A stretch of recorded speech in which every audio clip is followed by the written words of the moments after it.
Mudah-mudahan insyaallah berakhir dengan husnul khatimah. Kira-kira husnul khatimah atau husnul khatimah? Husnul khatimah. Berarti kalau besok mboten napa-napa nggih.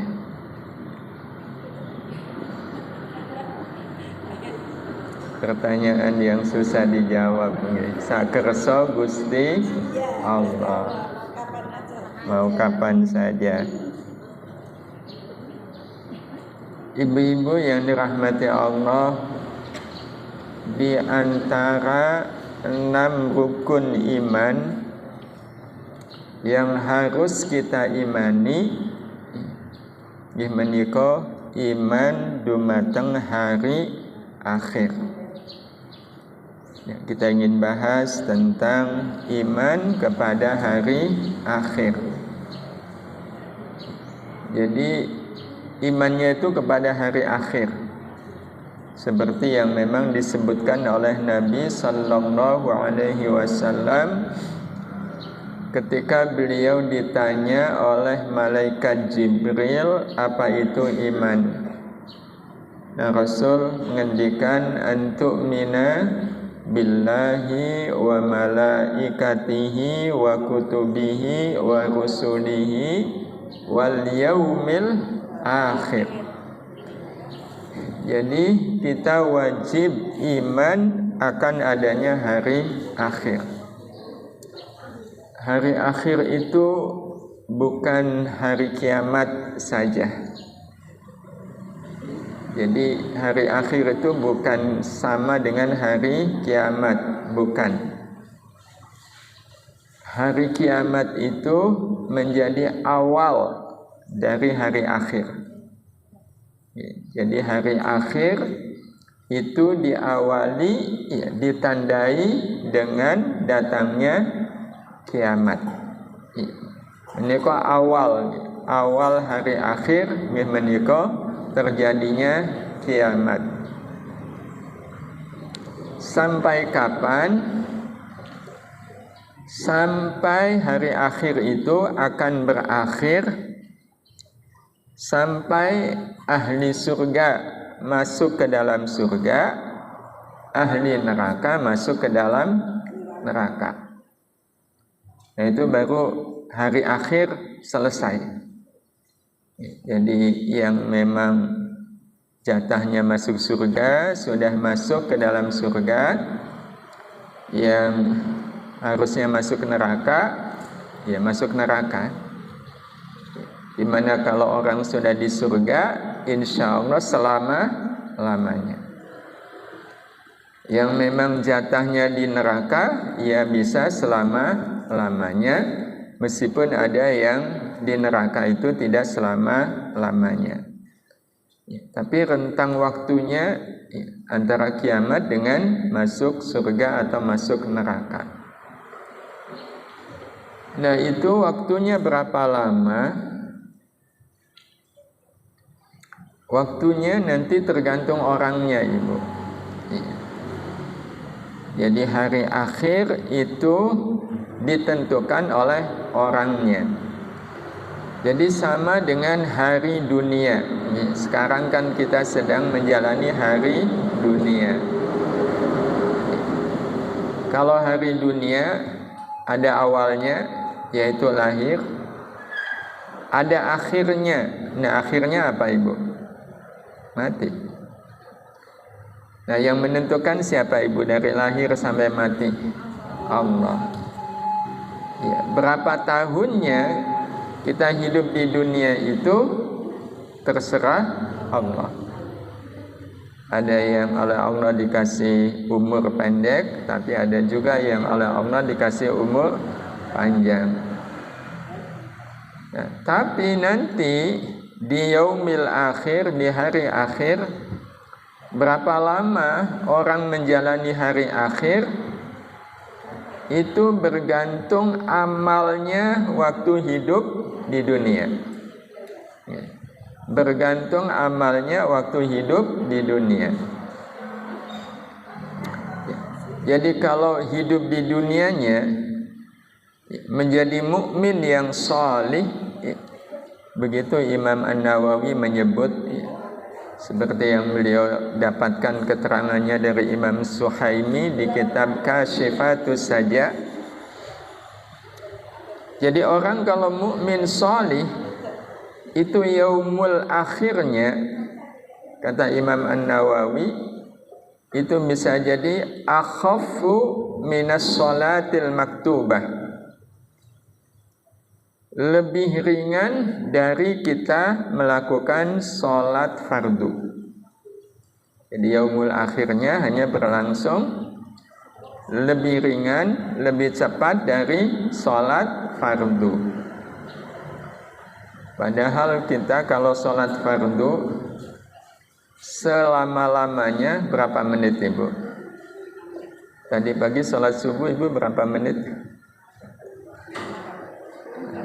10 menit. Sholat subuh 10 menit itu hitungannya lama atau cepat? Lama, nggih. Jadi katakanlah akhaffu minas sholatil maktubah itu katakanlah 10 menit. Jadi nanti di yaumul akhir, Ibu, ada orang-orang yang menjalani yaumul akhir itu cuma 10 menit. Jadi begitu kiamat, kira-kira nanti waktu kiamat kita masih hidup atau sudah ada di alam kubur, Bu?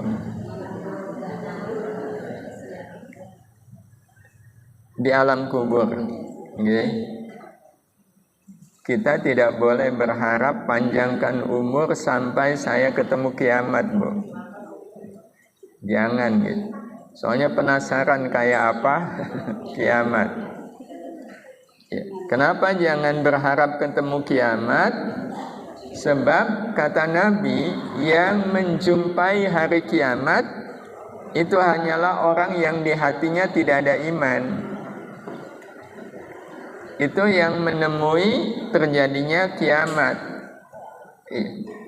Orang yang di hatinya tidak ada iman. Dan terus orang berimannya kemana? Nah, kata Nabi, sebelum kiamat beneran tiba, itu akan diawali dengan berhembusnya angin.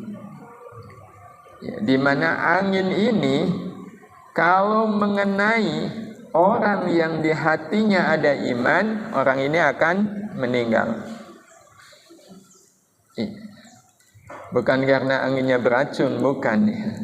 Karena memang itu cara Allah. Jangan sampai ada orang yang di hatinya ada iman kok menyaksikan kiamat. Jadi waktu kiamat nggak ada orang yang beriman. Jadi insya Allah waktu kiamat kita sudah ada di alam kubur. Begitu kiamat, kita semua akan dibangkitkan dari alam kubur. Terus dikemanakan, Ibu? Digiring ke padang mahsyar. Harus melewati hisab. Setelah hisab, mizan. Setelah mizan, amal kita ditimbang. Setelah itu melewati syirat. Itu waktunya tidak lebih dari 10 menit. Ada orang-orang seperti itu nanti di yaumul akhir. Jadi begitu kiamat, langsung bangun dari alam kubur ke padang mahsyar, terus menjalani segala prosesi. Prosesi paling akhir itu melewati syirat. Kemudian sudah ada di depan pintu surga, dan masuk surga itu waktunya kurang dari 10 menit. Lama atau sebentar, Ibu? Sebentar. Ada orang-orang yang seperti ini. Jadi ini yang paling cepat, Ibu. Jadi menjalani, jadi umur yaumul akhirnya cuma 10 menit. Setelah itu masuk surga. Ya, kalau masuk surga berarti selama lamanya. Tapi, nah ini yang paling lama. Yang paling lama berapa tahun Ibu? Kata Imam An-Nawawi, yang paling lama, jadi begitu kiamat tiba, terus akhirnya dia masuk surga, itu setelah melewati waktu 50.000 tahun. Jadi 50.000 tahun baru kemudian masuk surga kalau dia orang beriman.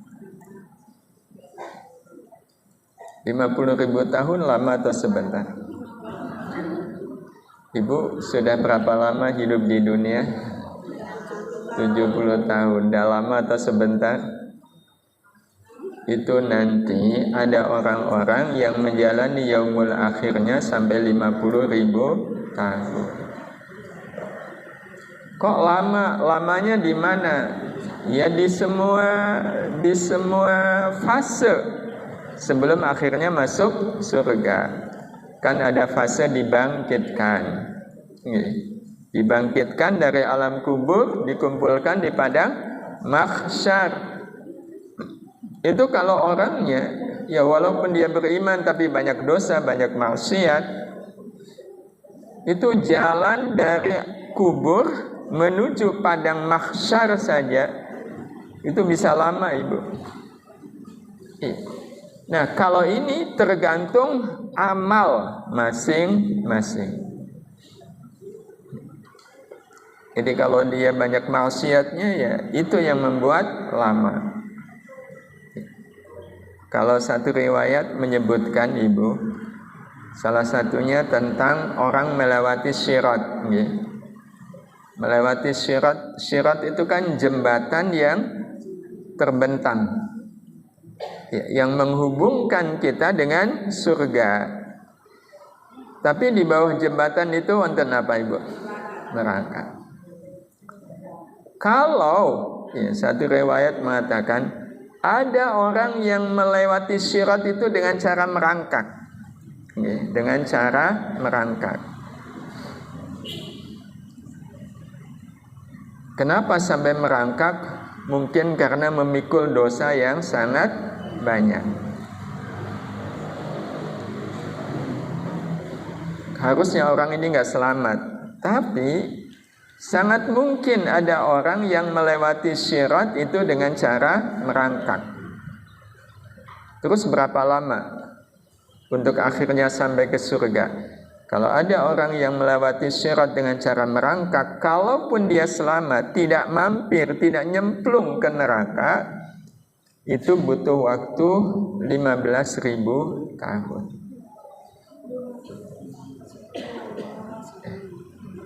Jadi 15.000 tahun dihabiskan di atas sirat. Sisanya berapa Bu kalau 50.000 tahun? 35.000. Nah 35.000 itu dibagi-bagi.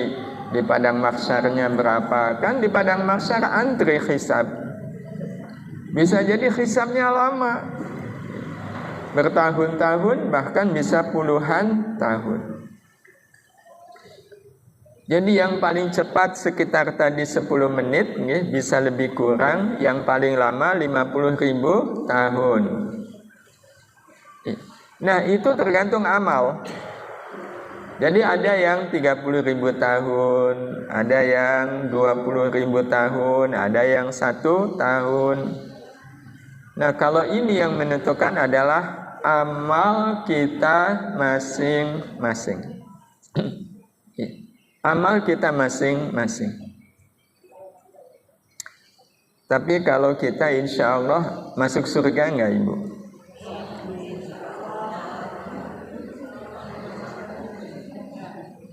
Kalau masuk surganya iya Ibu, pasti.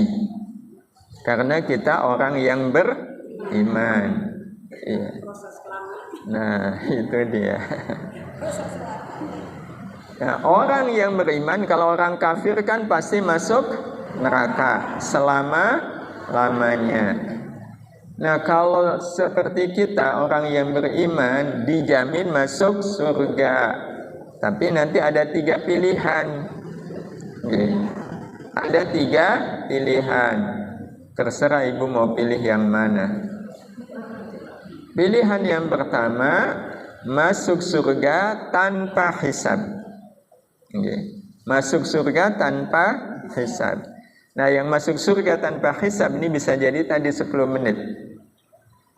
Nah, kalau tanpa hisab berarti bebas hambatan nggak ibu? Bebas hambatan. Iya, udah kelihatan nih dari wajahnya, ini wajah ahli surga. Jadi nggak pakai ditanya-tanya. Di padang mahsyar, jadi semuanya cuma lewat saja. Di atas sirat juga cuma lewat. Ya, tidak ada malaikat yang menghadang, yang mencegat, nggak ada. Nah, ini yang pertama. Yang kedua, masuk surga, tapi pakai hisab. Masuk surga, tapi pakai hisab. Jadi harus melalui hisab. Nah, hisabnya ini bisa lama, bisa sebentar. Nah, itu semua juga tergantung amal. Iya, tergantung amal. Nah, yang ketiganya, masuk surga, tapi mampir ke neraka.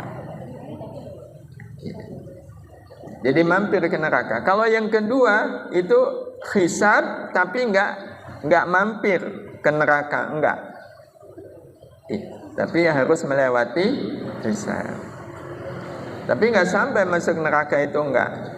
Ya, cuma merasakan panasnya padang mahsyar. Iya. Merasakan bagaimana sulitnya di atas sirat. Pakai deg-degan.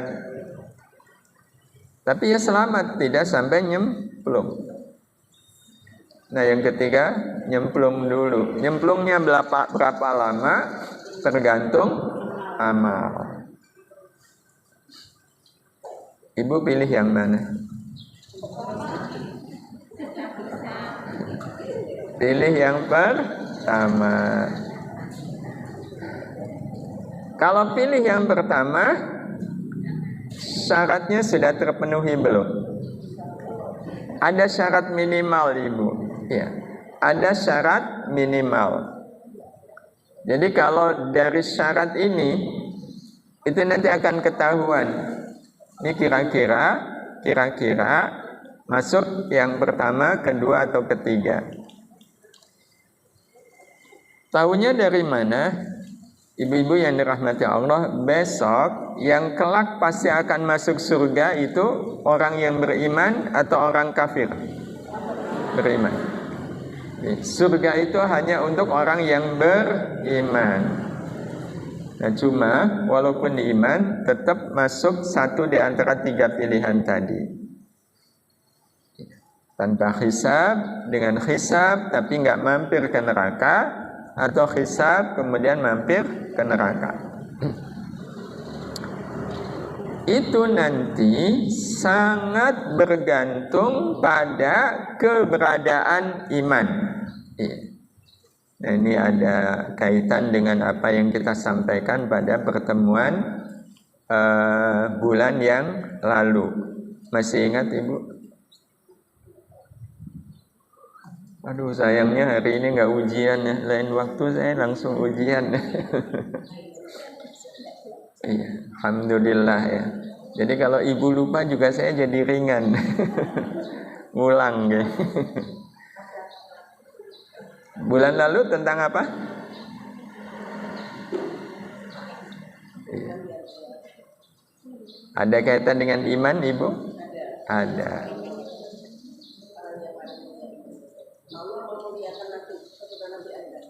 Allah memuliakan keturunan Nabi Adam. Iya.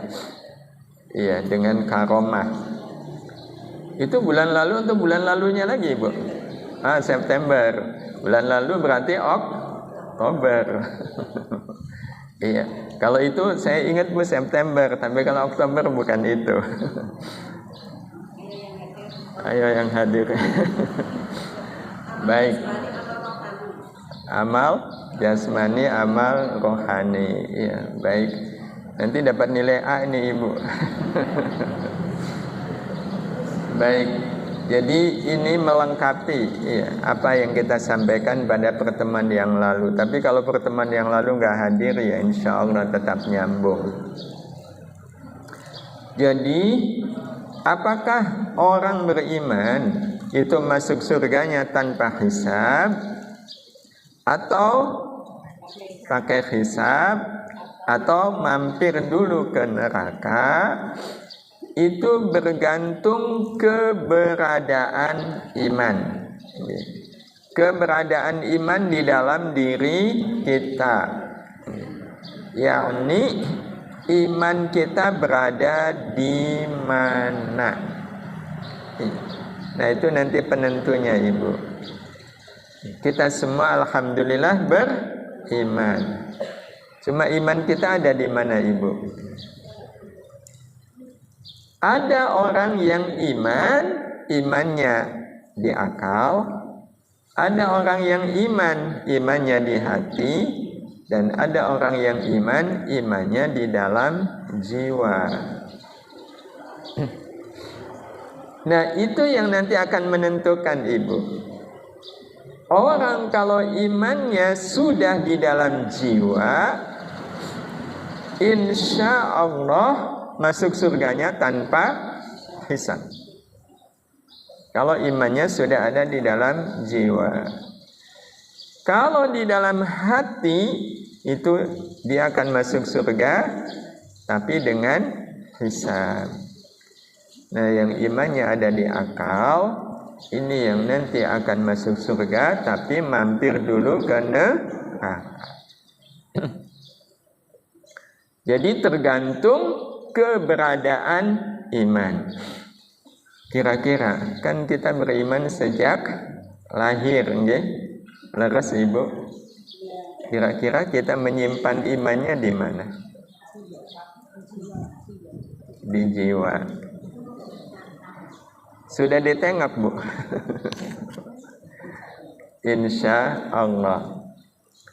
Cara nengoknya? Ada tanda-tanda yang kita bisa kenali Ibu. Apakah iman kita di akal, di hati, atau di jiwa? Nah ini yang kita harus kenali Ibu. Ini yang harus kita kenali. Bahkan harus lebih kita kenali daripada Ibu mengenali di mana Ibu menyimpan kalung.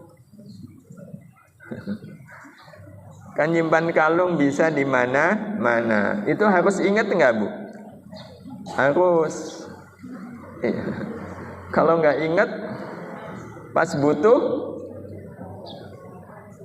atau enggak kalung lah, kunci nggih. Nah, iman itu mungkin saja orang imannya ada di akal, ada di hati, dan ada di dalam jiwa. Ibu-ibu yang dirahmati Allah, apa cirinya? Cirinya Ibu, orang kalau imannya ada di akal nih, imannya ada di akal. Akal itu kan punya kemampuan memahami. Leres Ibu. Kita faham menika ngagem akal. Tapi akal tidak punya kemampuan untuk merasa. Jadi fahamnya iya, tapi merasanya tidak. Maka orang yang imannya ada di akal, dia faham tentang apa itu iman, ngertos napa menika iman, tapi tidak merasa. Contoh, contoh paling mudah, kita semua alhamdulillah beriman. Sebagai orang yang beriman, Ibu sudah paham belum kalau Allah itu mengetahui apapun yang kita lakukan? Sudah, sudah, berarti alhamdulillah. Saya paham Allah itu mirsani, Allah itu midanget, Allah itu memperhatikan, Allah itu menyaksikan apapun yang saya lakukan. Tapi ada nggak Ibu orang yang faham, orang yang tahu kalau Allah itu selalu mengawasi gerak-gerik kita, tapi tidak merasa diawasi oleh Allah? Banyak. Faham, tahu kalau Allah mengetahui apapun yang kita lakukan, mengawasi apapun yang kita lakukan, tapi tidak merasa diawasi. Kalau itu ada, kira-kira akibatnya apa Ibu? Tahu Allah mengawasi amal kita, tapi tidak merasa diawasi, akibatnya orang seperti ini masih mungkin nggak melakukan perbuatan yang Allah tidak suka. Kenapa masih? Karena tidak merasa diawasi. Contoh, ngerasani tiang menika Allah remen napa mboten? Allah nyuruh napa melarang? Baik napa buruk? Kita sudah tahu, kita sudah paham. Bu, waktu ada orang ngerasani itu sebenarnya kalau dia iman, dia tahu nggak kalau Allah mengetahui? Tahu nggak kalau Allah memperhatikan? Kenapa tetap ngerasani? Kenapa tetap ngerasani? Karena tidak merasa diawasi. Asik. Itu ciri orang yang imannya ada di akal. Karena kalau betul merasa diawasi, untuk ngerasani itu mudah atau sulit? Sulit.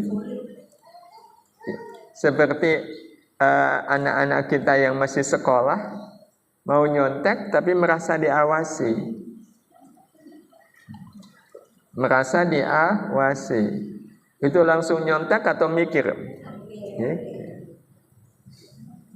Tapi kalau nggak merasa diawasi, ya udah nyontek saja.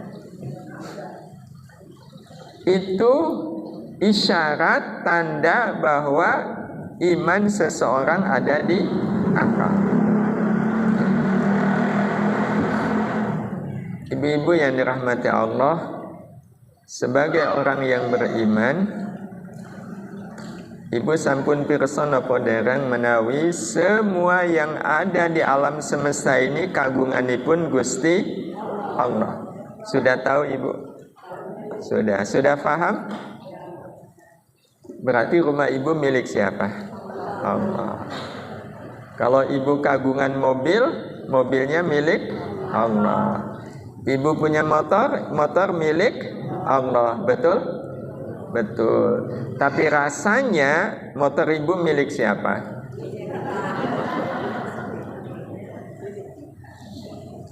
Ya udah, itu berarti tanda imannya ada di akal. Iya sih ini milik Allah, tapi tetap rasanya milik saya. Akibatnya, kalau suatu saat motornya hilang, itu rasanya sedih, susah. Itu aneh nggak Ibu?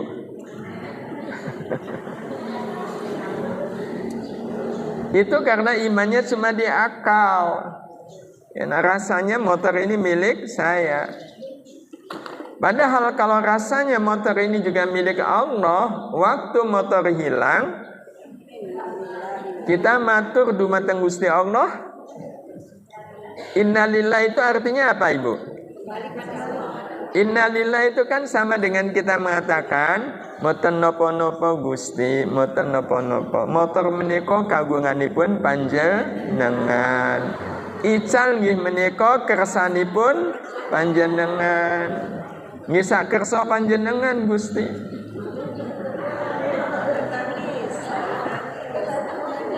Lah betul nggak Ibu? Nggih sak kersa panjenengan. panjenengan. Kula namung yakin Gusti menawi motor ingkang panjenengan titipaken dhateng kula kok ical tandhanipun panjenengan bakal ngentos ingkang langkung sae. Alhamdulillah.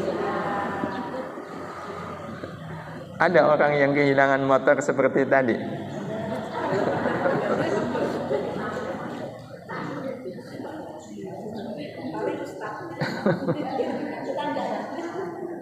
Padahal ibu, padahal nih orang kalau imannya baru di akal besok insya Allah masuk surga, tapi harus mampir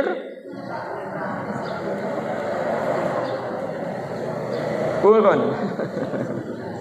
Masuk surganya iya, tapi harus mampir ke neraka. Karena imannya baru di akal. Karena aslinya ibu, orang kalau imannya baru di akal, aslinya imannya itu belum diterima. Imannya belum diterima, baru diakui. Baru diakui.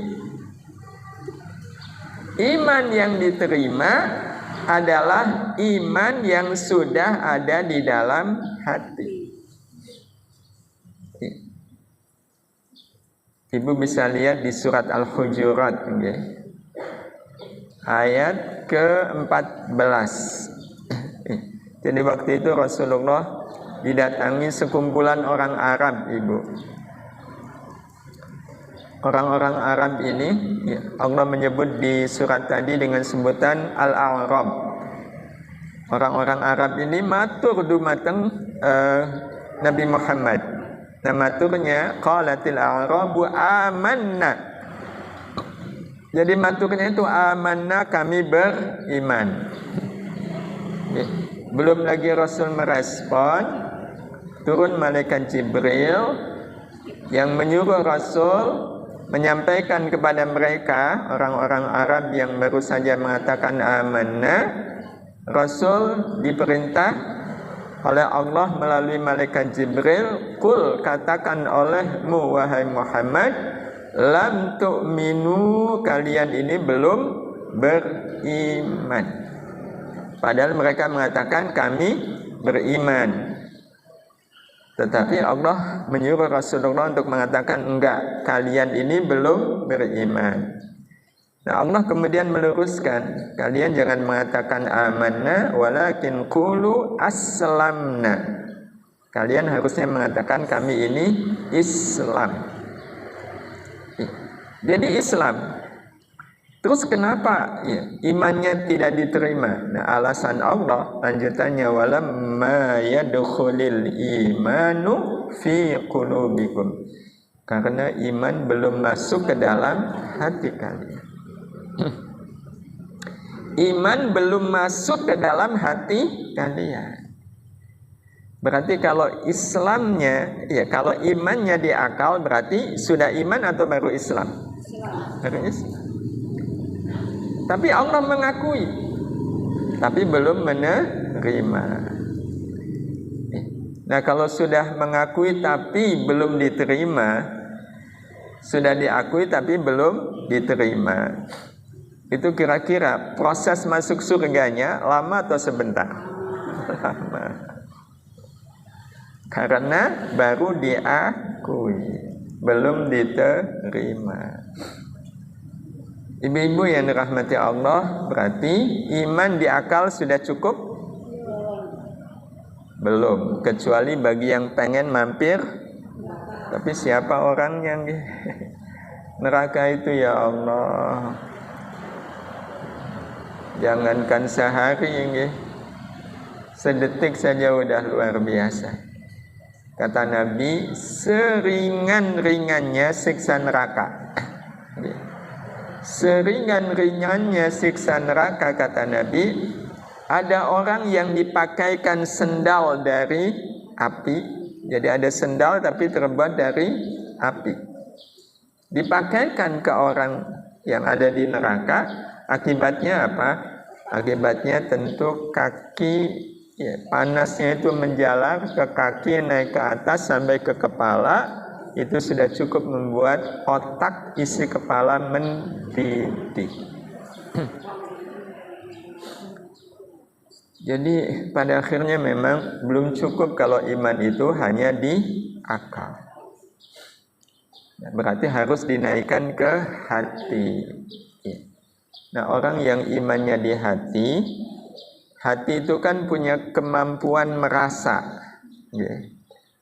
Kalau hati sudah ada kemampuan merasa. Kalau akal kan memahami. Jadi orang kalau imannya sudah ada di dalam hati, dia merasa. Cuma kalau hati itu punya kelemahan. Kelemahan hati adalah merasa tapi tidak bisa merasakan. Merasa tapi tidak bisa merasakan. Kebayang Ibu? Api itu rasanya apa Ibu? Panas. Ibu pernah merasakan? Nah, sama nggak antara orang yang pernah merasakan panasnya api dengan orang yang hanya sekedar merasa kalau api itu panas? Beda. Kalau baru merasa, itu masih coba-coba nggak Ibu? Api itu rasanya panas, tapi belum pernah merasakan. Itu dia akhirnya hati-hati atau tidak hati-hati dengan urusan api? Tidak hati-hati karena dia baru tahu rasanya. Tapi bagi orang yang sudah merasakan panasnya api, otomatis dia sangat hati-hati. Air mendidih itu panas nggak Ibu? Panas. Pernah merasakan? Kalau pernah merasakan, maka pada saat membawa air mendidih, hati-hati. Tapi yang belum pernah merasakan, hati-hatinya kurang. Maka begitulah orang kalau imannya masih di hati. Merasa diawasi oleh Allah itu sudah merasa. Tetapi belum merasakan pengawasan Allah. Jadi merasanya sudah, tapi merasakannya belum. Akibatnya orang kalau imannya ada di dalam hati masih mungkin berbuat dosa nggak Ibu?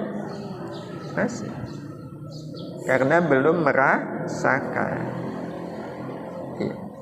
Walaupun orang yang imannya ada di dalam hati ketika berbuat dosa berbeda dengan orang yang imannya di akal. Kalau imannya di akal ya pengen dosa aja, pengen ngerasani aja.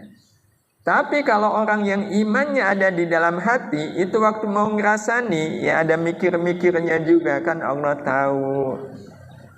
Tapi kan karena di hati ada godaan, kapan lagi cerita jeleknya dia kalau tidak sekarang. Maka akibatnya mungkin gak dia tetap cerita jeleknya orang? Masih mungkin.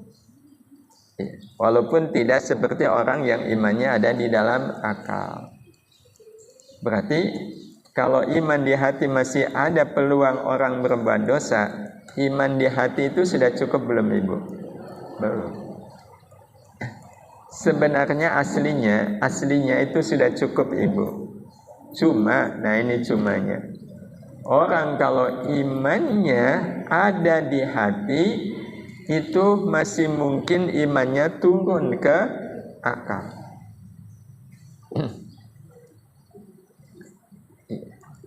Dapat musibah. Orang kalau imannya di akal langsung gimana Ibu? Ngeluh. Iya sih ya Allah, musibah ini Engkau yang mengizinkan, tapi kenapa saya yang dapat musibah? Ada nggak orang yang matur ke Allahnya begitu? Jadi udah langsung protes sama Allah. Tapi kalau orang imannya ada di hati, itu masih mengatakan, Bu ya Allah, musibah ini tidak akan mungkin terjadi kecuali dengan izin-Mu, dan apapun yang Kau izinkan terjadi pasti untuk kebaikan saya ya Allah, pasti untuk kebaikan saya. Tapi kok berat sekali ya Allah.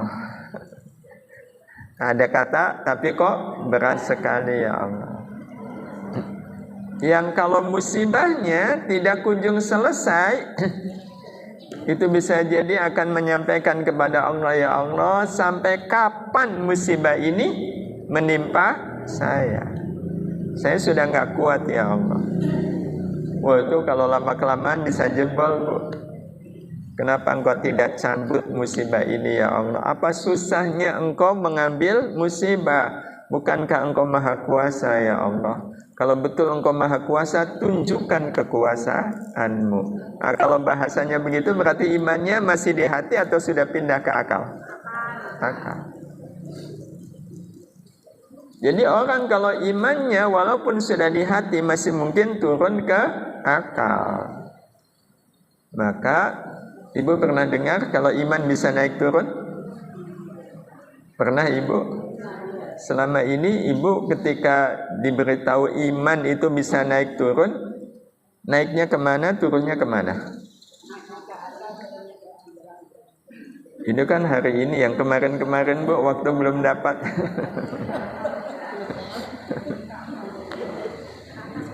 Ke atas ke bawah. Nah, maka kita jadi faham yang dimaksudkan iman naik turun, naik ke hati, turun ke akal. Berarti kesimpulannya iman di hati itu sebenarnya sudah cukup, cuma menjadi tidak cukup karena ada peluang turun ke akal. Nah, karena itu nggak ada pilihan, memang sebenarnya iman itu harus ada di dalam jiwa. Iman itu harus ada di dalam jiwa. Kenapa? Karena setidaknya ada dua alasan Ibu yang sangat kuat kenapa iman itu harus ada di dalam jiwa. Alasannya seperti yang pertemuan yang lalu, kita oleh Allah kan diciptakan dari jiwa dan raga. Yang hidup itu raga atau jiwa? Jiwa. Raga ini aslinya mati. Hidup karena di dalam raga kita ada jiwa. Aslinya jiwa dan raga itu terpisah. Allah menciptakan jiwa lebih dahulu. Sudah sejak zaman azali. Zaman yang kita sendiri juga nggak tahu. Hidup di alam ruh, hidup di alam akhirat. Nah, jiwa waktu masih ada di alam akhirat itu sudah mengikat janji dengan Allah. Allah abadikan ikatan perjanjian itu di surat Al-A'raf ayat 172. Awalnya Allah bertanya, alastu birabbikum, bukankah aku ini adalah Tuhan kalian? Itu pertanyaan Allah kepada kita yang waktu itu wujud kita masih jiwa. Dan jiwa kita menjawab, qalu bala syahidina. Ya, kami semua bersaksi ya Allah, Engkau adalah Tuhan kami, Engkau adalah satu-satunya Tuhan kami. Berarti jiwa kita ini sudah beriman sebelum dipertemukan dengan raga. Ini alasan pertama kenapa iman itu harus ada di dalam jiwa. Karena aslinya yang beriman itu jiwa kita. Nah, alasan yang kedua, jiwa di dalam raga kita ini selamanya atau ada batas akhirnya?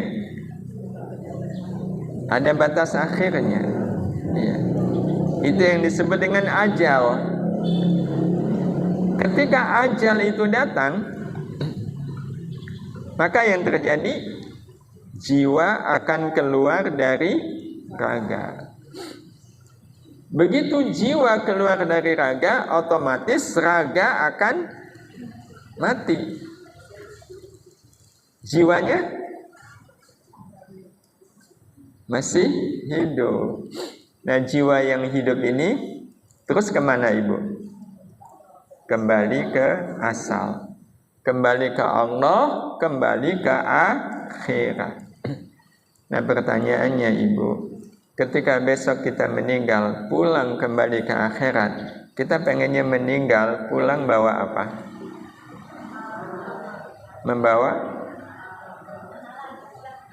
amal atau iman? Kalau amal, belum tentu iman. Belum tentu iman ada. Orang-orang kafir ada nggak yang pada saat dia meninggal itu dalam keadaan berada di puncak kebaikan dia? Maksudnya amalnya. Tapi manfaat nggak amal dia? Enggak, karena dia nggak bawa iman. Iya. Berarti yang penting adalah bawa iman. Karena kalau bawa iman, amal ngikut. Iya. Otomatis amal ngikut. Jadi kita semua ingin pada saatnya nanti pulang membawa iman.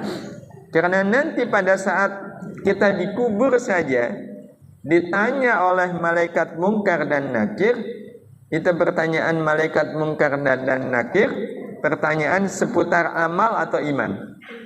Iman. Man rabbuka, man nabiyyuka, ma kitabuka, itu iman. Berarti memang yang paling penting pada saatnya nanti kita meninggal, pulang itu membawa iman. Nah, padahal nanti saatnya kita pulang, yang pulang itu raga, akal, hati atau jiwa? Yang pulang kan jiwa. Maka logikanya kalau kita memang ingin pulang membawa iman, berarti iman harus ada di mana? Jiwa. Karena yang pulang adalah jiwa. Kalau pas pulang imannya ada di hati, itu lumayan ke bawah, Ibu. Kalau pas malaikat Israel datang, imannya lagi di hati, itu imannya tetap ke bawah. Cuma kan masalahnya tadi, iman kalau masih di hati, mungkin saja turun ke akal. Nah, kalau pas lagi turun ke akal, datang malaikat Israel. Nah, itu yang nanti akan jadi masalah. Tetap masuk surga, tapi harus mampir ke neraka. Kalaupun ada di hati, akan mengalami hisab. Tapi kalau iman ada di dalam jiwa, insya Allah kita akan masuk surga tanpa hisab. Karena imannya di bawah, ada di dalam jiwa kita. Ibu-ibu yang dirahmati Allah Subhanahu wa taala, apa istimewanya iman yang ada di dalam jiwa? Istimewanya, jiwa itu tidak seperti hati atau akal. Kalau akal memahami tidak merasa, hati merasa tapi tidak bisa merasakan. Nah, kalau jiwa itu punya kemampuan merasakan. Jadi imannya itu terasakan. Imannya terasakan. Nah, ibu-ibu yang dirahmati Allah, bagaimana caranya agar iman itu ada di dalam jiwa? Imannya ada di dalam jiwa. Kalau kita pengen iman ada di dalam jiwa, maka ibu-ibu yang dirahmati Allah Subhanahu wa taala, sekaligus ini sebenarnya menjadi tanda kalau iman itu sudah ada di dalam jiwa. Tapi memang usaha yang harus kita lakukan, Ibu, agar iman itu betul-betul ada di dalam jiwa, usaha kita harus dua. Ini yang sebenarnya sudah pernah kita sampaikan. Yang pertama adalah ridho. Okay. Sebisa mungkin kita ridho. Ridho dengan semua kenyataan hidup. Okay. Ridho dengan semua takdir Allah Subhanahu wa ta'ala. Apapun takdirnya. Takdir yang sudah terjadi. Takdir yang sudah terjadi. Cara agar kita bisa ridho dengan semua takdir, apapun takdirnya, kita matur kepada Allah Subhanahu wa taala, dengan dua kata saja ibu. Dua kata itu adalah tidak apa-apa. Jadi apapun takdirnya, cukup dengan kita mengatakan tidak apa-apa. Itu tanda kita ridha. Jadi kalau takdirnya dihina orang, kita langsung bilang apa ibu? Nggak apa-apa.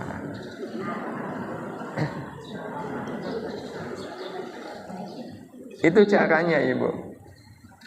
Bu, ibu kan kemarin nggak datang arisan kan? Wow, digerendengi satu RT bu. Maka ibu cukup bilang apa? Tidak apa-apa. Dan kalau kita pikir ibu, kalau ada orang yang melaporkan ke ibu, bu, ibu digerendengin orang satu RT, itu apa-apa nggak bagi ibu? Apa-apa atau tidak apa-apa? Itu tidak apa-apa teori atau kenyataan? Tapi ada nggak yang mengatakan apa-apa? Yang masih mengatakan apa-apa, maka pertanyaan berikutnya, apa-apanya apa?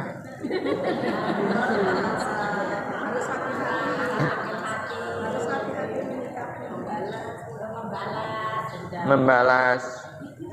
Baik ibu. Kita kan orang beriman, betul?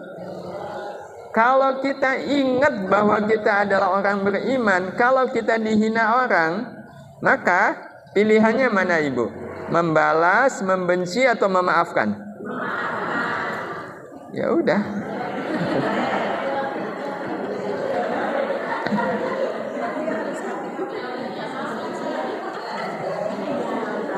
Harus hati-hati menyikapinya.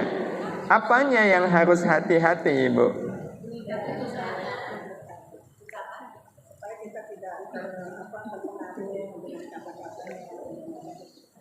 Kalau terpengaruh, memang apa pengaruh dari kata-kata dia?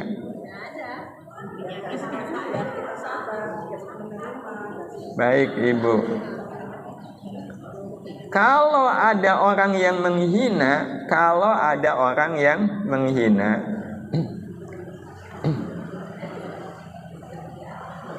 ibu-ibu yang dirahmati Allah, sebenarnya orang yang menghina itu orang yang baik atau orang yang buruk?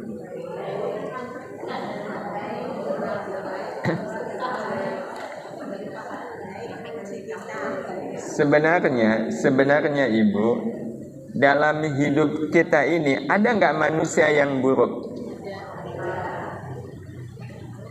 Loh, itu orang suka menghina itu baik atau buruk? Lo menghina kok baik?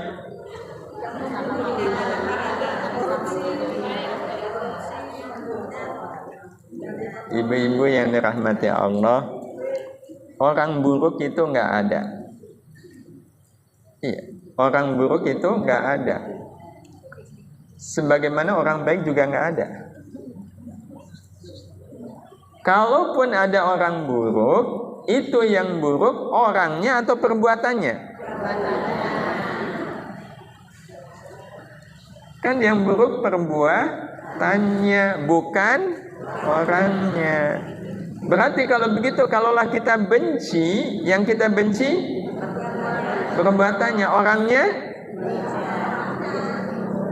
orangnya kita kasihani.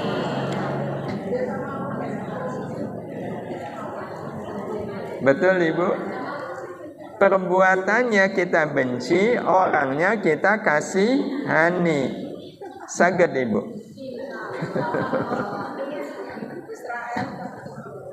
Iya, kita nggak mikir Israel dulu bu. Kita mikir kita dulu. Israel udah dipikirin sama Allah, akan ditimpakan kehinaan sehina-hinanya. Iya. Nah, jadi ibu yang dirahmati Allah Subhanahu wa ta'ala, bisa nggak kita membenci keburukannya tapi menyayangi orangnya? Bisa. Bisa, tapi mudah atau sulit?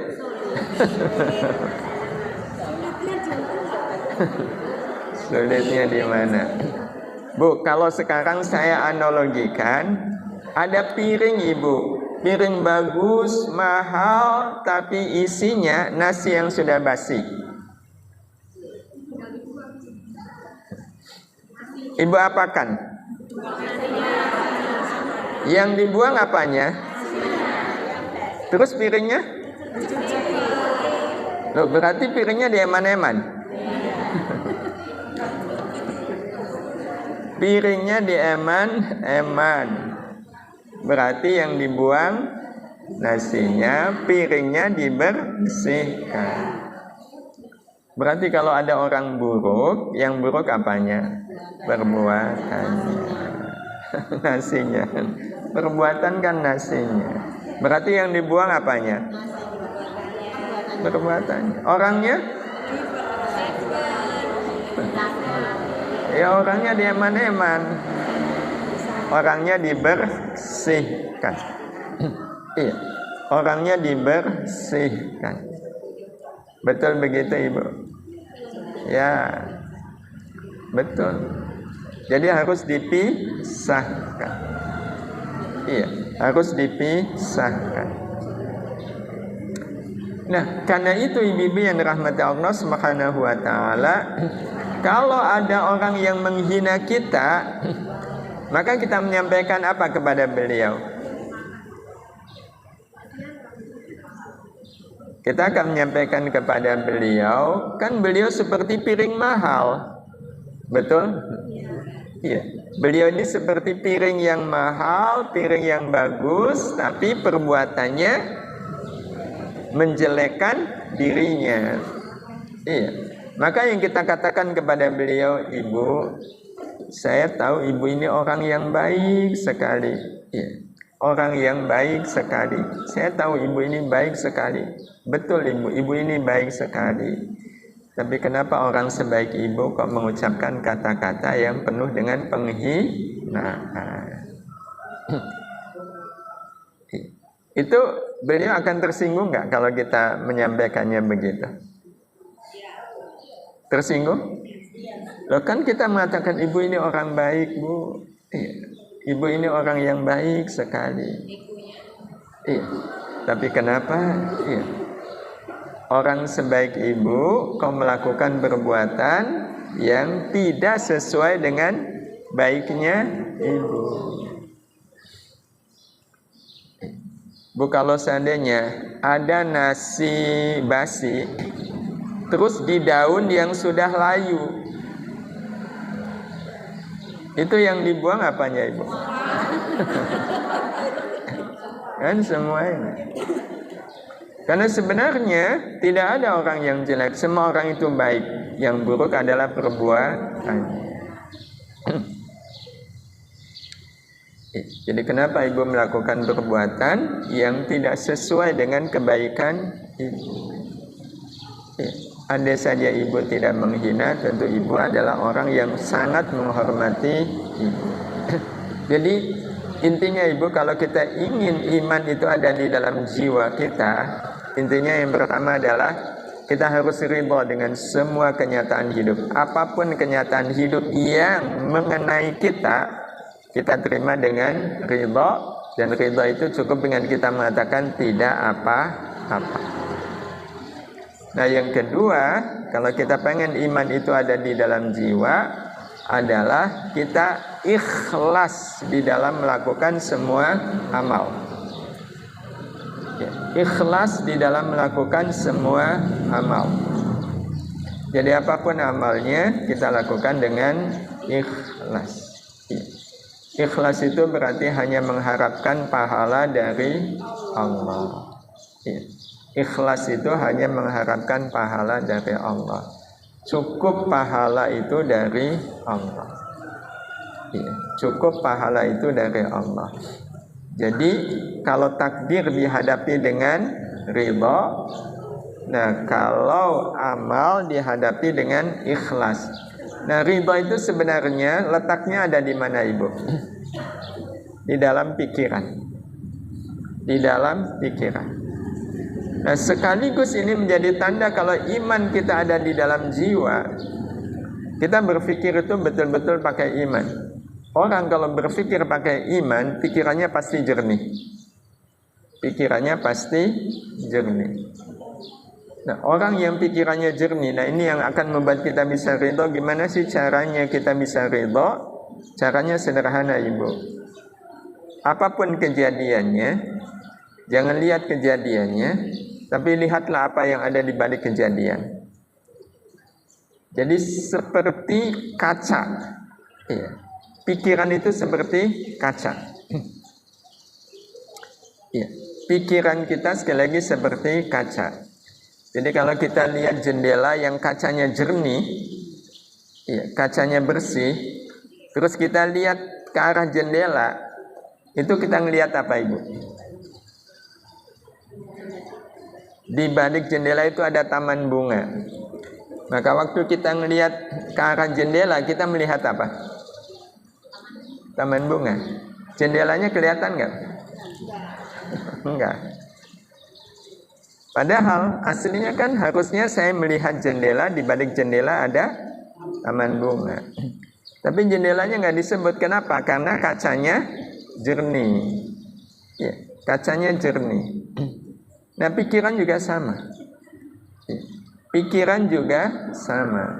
Jadi pada kasus tadi kita dihina, itu yang kita lihat penghinaan atau kesempatan memaafkan dia. Jadi ketika ada orang yang menghina, itu dalam pikiran kita melihat orang yang sedang menghina atau orang yang sedang mengantarkan hidangan yang sangat lezat bernama memaafkan. Itu orang kalau pikirannya didasarkan pada iman. Ya. Maka memang ridho ini menjadi tanda kalau iman sudah ada di dalam jiwa. Ya. Orang yang imannya ada di dalam jiwa juga dia akan ikhlas. Jadi beramal itu semata-mata hanya ingin mendapatkan pahala dari Allah Subhanahu wa ta'ala.